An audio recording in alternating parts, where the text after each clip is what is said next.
আসসালামু আলাইকুম। আজকের সমস্যাটা একটু খেয়াল করে দেখেন।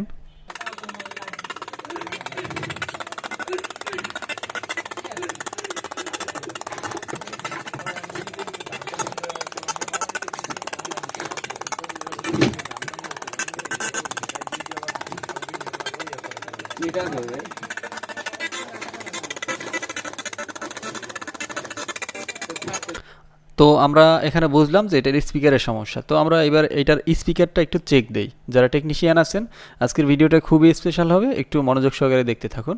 আমরা এখন স্পিকার চেক দেবো, এটা রিন ভলিউম আমরা চেক করব, রিংটোন চেক করব, দেখি কি হয়।